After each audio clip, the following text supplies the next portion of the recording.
Salut à tous, c'est Thierry pour l'actu du corps qui muscle l'esprit. On se retrouve aujourd'hui dans la vidéo à la découverte de soi, donc avec Bruno et Prabha. Et on avait parlé la dernière fois de ce sentiment de perfection, les gens qui voulaient toujours être en perfection. Aujourd'hui dans cette vidéo, on va parler de ce besoin de reconnaissance. Donc on est sur une chaîne où on parle de fitness, on parle de musculation, on parle de physique. Peut-être que ce besoin, il est expliqué par un besoin insatiable de reconnaissance. Donc Bruno et Prabha, vous êtes coach, conférencier, auteur. Est-ce que vous pouvez nous expliquer pourquoi, parfois, certaines personnes ont ce besoin vraiment viscéral de reconnaissance?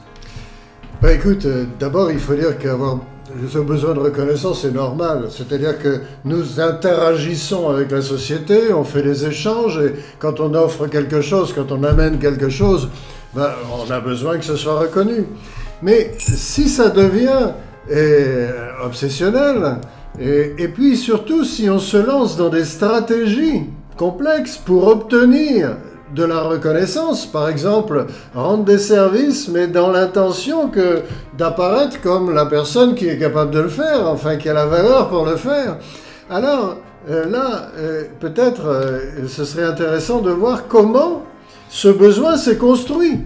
Comment c'est construit au cours de l'histoire de chacun, de la personne qui est dans ce mécanisme de recherche de la reconnaissance. Donc il y a une raison pour laquelle on ben va voilà. ça. Ah oui, absolument. De toute façon, il faut voir comment notre système sécuritaire fonctionne. Donc nous nous accrochons à concepts à propos de nous-mêmes et ce sont des concepts binaires. Donc qu'est-ce que serait à côté de cette nécessité, ce besoin terrible d'être reconnu, ben, la sensation que je ne suis pas reconnu. Mais si on gratte, si on commence un processus d'auto-questionnement, on va voir que la sensation de je ne suis pas reconnu se base sur une idée d'avoir de la valeur ou de ne pas avoir de la valeur.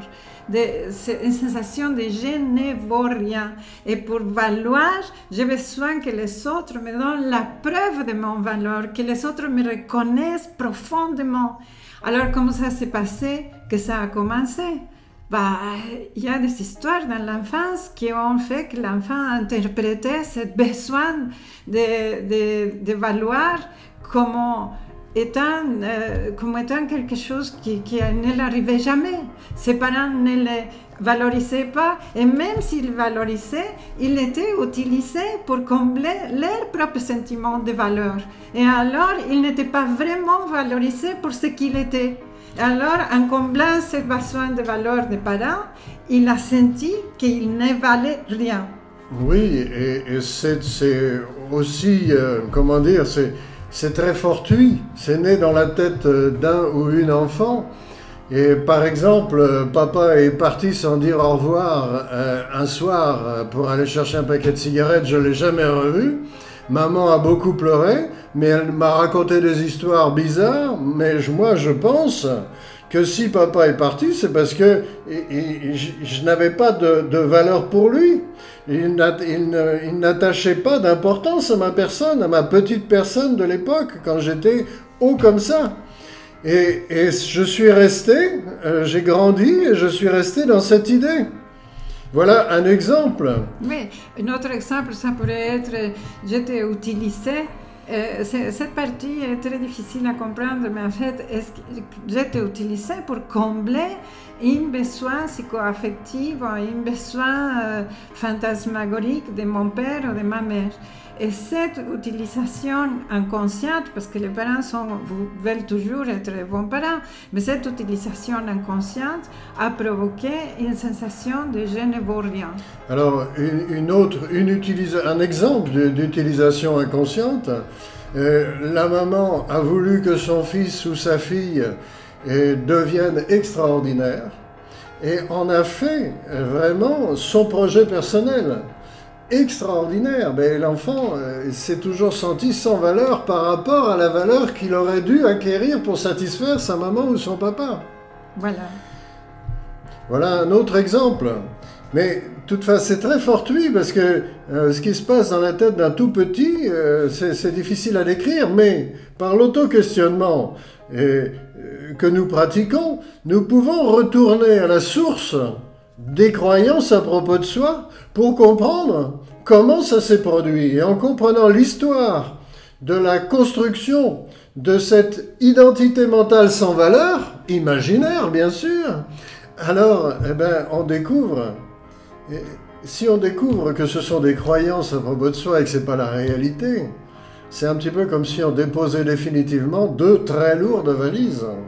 De très lourdes valises où on donne le pouvoir à l'autre de nous reconnaître. Donc il y a un connaisseur de moi qui voudrait être reconnu par l'autre pour exister. Et oui. si je suis dans cette position, dans ce mécanisme sécuritaire, je vais demander aux autres les preuves de mon existence en me donnant par cette reconnaissance. Voilà. Mais alors je leur donne tout mon pouvoir. Illustration, je demande à Thierry, reconnais-moi Thierry, reconnais-moi, reconnais ma grande capacité professionnelle, etc. Reconnais-moi. Tu es magnifique, tu es fort, c'est impressionnant. Moi, je suis vraiment impressionné par ton rayonnement, c'est génial. Mais en faisant ça, je dis implicitement à Thierry, fais de moi ce que tu veux, pourvu que j'ai la sensation d'être reconnu. Je lui donne tout mon pouvoir. Et si moi, je te donne cette valeur, qu'est-ce qui se passe? Si moi, je te dis justement à quel point tu es... Eh bien, si vraiment je crois profondément au fond de moi, si j'ai ce poids, cette croyance pesante, je n'ai pas de valeur, tu auras beau me reconnaître de toutes les manières, j'en aurai jamais assez. Je t'en redemanderai toujours. C'est un puits sans fond. Jusqu'au jour où j'estimerai que tu ne m'en as pas donné assez, et là je me fâche, je m'en vais. Donc c'est bien, peut-être que tu t'es reconnu dans cette vidéo, mais tu vas te poser la question, qu'est-ce que je fais avec ça? Si tu t'es reconnu dans la vidéo, peut-être les gens se disent « Ok, j'ai découvert, je suis comme ça, mais c'est quoi la solution ?» Alors la solution que nous proposons, c'est de voir comment ce mécanisme s'est mis en route, de voir son histoire. Et pourquoi? Dans l'intention de voir que ce mécanisme est un mécanisme qui ne définit la personne comme dévalorisée que imaginairement. Ok.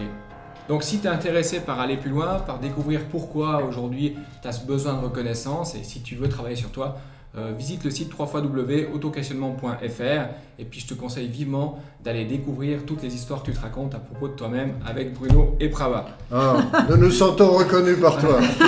C'est très bien. Donc dans la prochaine vidéo, on va parler d'un sujet qui est particulièrement passionnant. C'est ces gens qui sont un peu workaholics, qui veulent toujours travailler par besoin de je ne sais quoi. On va découvrir dans la prochaine vidéo. À bientôt, bye bye.